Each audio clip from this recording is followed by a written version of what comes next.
प्यारे बच्चों सभी को नमस्कार। आज हम कक्षा 9 के चौथे अध्याय के बारे में पढ़ेंगे। कक्षा 9 अध्याय 4 जिसका नाम है दो चरों वाले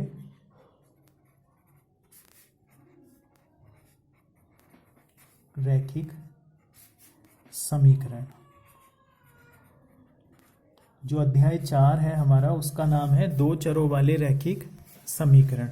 तो बच्चों इस पाठ को पढ़ना प्रारंभ करते हैं और देखते हैं कि दो चरों में किस प्रकार के समीकरण बनते हैं, उनके कितने हल होते हैं, किस प्रकार हम उनको प्रदर्शित करते हैं। दो चरों वाले रैखिक समीकरण से पहले मैं आपको बता दूं रैखिक समीकरण क्या होता है। बहुपद में ये बताया होगा या उससे पहले बताया होगा। रैखिक समीकरण से अभिप्राय होता है बच्चों जिसमें चर की अधिकतम घात 1 होती है, ऐसा समीकरण जिसमें चर की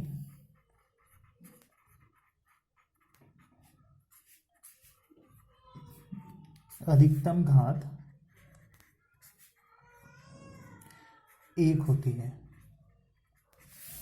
जैसे x plus y plus z plus 5 बराबर 0, ये एक रैखिक समीकरण है। ऐसे भी हो सकता है 3x प्लस 10 बराबर 18, ये भी रैखिक समीकरण है क्योंकि इसमें चर की घात जो होगी वो क्या होगी, 1 होगी। उसके बाद बात करते हैं एक चर में रैखिक समीकरण। चर मतलब a b c d x y z जो ये होते हैं समीकरण में, उसको चर बोलते हैं।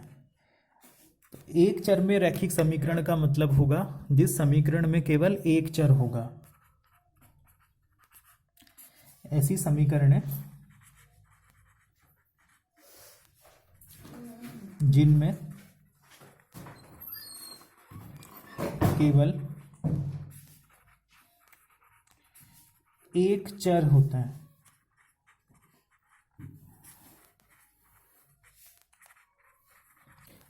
एक चर में रैखिक समीकरण कहलाती है। कुछ उदाहरण लिखेंगे अभी इसके।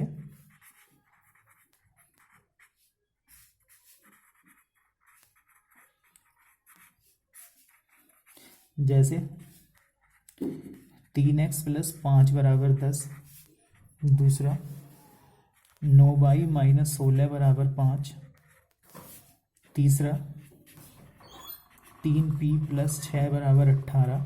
तो ये जितने भी समीकरण हैं बच्चों ये एक चर में है। और रैखिक समीकरण मतलब जिस समीकरण की अधिकतम घात 1 होती है वह रैखिक समीकरण कहलाता है।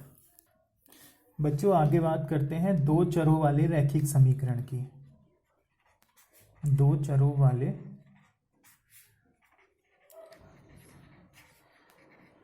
रैखिक समीकरण। दो चरों वाले मतलब जिसमें दो चर हों। जिस समीकरण में दो चर होंगे जैसे x या y, a या b, p या q, तो जिस भी समीकरण में दो चर होंगे उसे हम कहेंगे दो चरों वाले रैखिक समीकरण।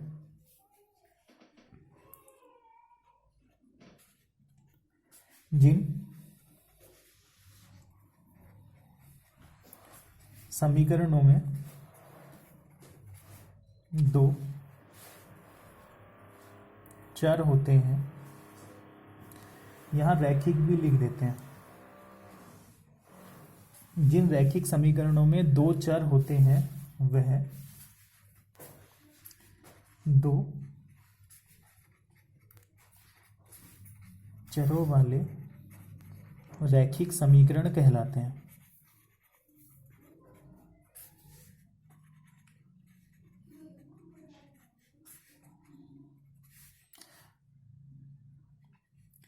बच्चों दो चरों वाले रैखिक समीकरण को हम ax plus b y plus c बराबर 0 से व्यक्त करते हैं। दो चरों वाले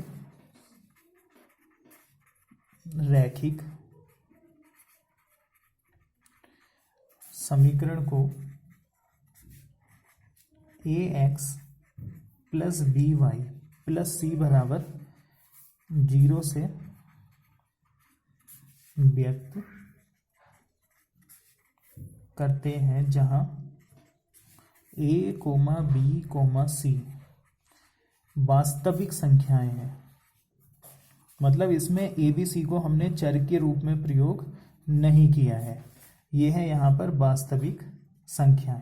और साथ में a, b जो है ना वो 0 नहीं होता। अगर 0 हो जाएगा तो फिर वह एक चर का समीकरण बन जाएगा। इसके उदाहरण लिखते हैं, जैसे 3x प्लस 4y प्लस 16 बराबर 0। ये भी दो चरों का रैखिक समीकरण है, पहला उदाहरण। दूसरा 9x माइनस 6y प्लस 15 बराबर 0। तीसरा उदाहरण x y से हटके भी उदाहरण हो सकता है, जैसे 3p प्लस 6q माइनस 12 बराबर 0। तो इस तरह से हमारे पास में असंख्य उदाहरण हैं जिनको हम दो चरों के रैखिक समीकरण के रूप में प्रदर्शित कर सकते हैं। अब आगे देखते हैं इसकी प्रश्नावली 4.1। अब बच्चों प्रश्नावली 4.1 पहला सवाल है। इसमें एक नोटबुक की कीमत एक कलम की कीमत से 2 गुनी है। मतलब नोटबुक जो है वो कलम से दुगनी कीमत की है। इस कथन को निरूपित करने के लिए दो चरों वाला एक रैखिक समीकरण लिखिए। मतलब ऐसा बताना है कि दो चर हमें उसमें लेने हैं और ये जो कथन है इसके अनुसार हमें समीकरण बनानी है। तो बना लेंगे, मान लेंगे माना नोटबुक की जो कीमत है वो ₹x है और कलम की जो कीमत है वो ₹y है। माना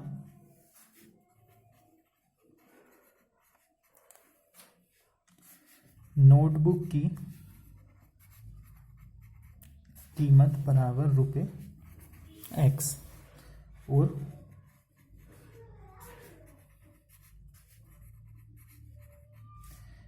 कलम की कीमत बराबर ₹y। अब प्रश्न के अनुसार हम यहाँ एक समीकरण बना लेंगे। क्या है प्रश्न के अनुसार? नोटबुक की जो कीमत है, नोटबुक की कीमत है x, वो 2 गुनी है कलम की कीमत की। तो नोटबुक की जो कीमत है, नोटबुक की कीमत है x, वो 2 गुनी है कलम की कीमत की। तो हम कलम को दुगना कर लेंगे तब ये दोनों हो जाएंगे बराबर। तो x बराबर हो गया बच्चों 2y या x माइनस 2y बराबर 0। ये बन गई हमारी दो चरों वाली एक रैखिक समीकरण। अब प्रश्न संख्या 2 है, निम्नलिखित रैखिक समीकरणों को ax plus by plus c बराबर 0 के रूप में व्यक्त कीजिए और प्रत्येक स्थिति में a, b तथा c के मान लिखिए। अब ये जो इसने समीकरण दी है हमें इसको इसकी तरह से लिखना है। तो यहाँ लिख लेंगे 2x प्लस 3y। ये जो c का मान बराबर के दाईं तरफ है इसको उठा के बाईं तरफ ले आएंगे। मतलब RHS से LHS में, इधर प्लस का है तो इधर आके माइनस का बराबर 0। अब हम क्या करेंगे, ax plus by plus c से इसकी तुलना कर लेंगे। ax plus by plus c बराबर 0 से तुलना करने पर, जब तुलना करेंगे तो a की जगह x के साथ यहाँ 2 लिखा है, यहाँ a लिखा है, तो a का मान हो जाएगा 2। b का मान यहाँ y के साथ में b है तो यहाँ b का मान हो जाएगा 3 और c का मान होगा माइनस का 9.35 बार। इस तरह से करना है।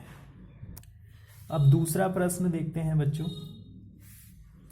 दूसरा प्रश्न है इसका x माइनस y बटे 5 माइनस 10 बराबर 0।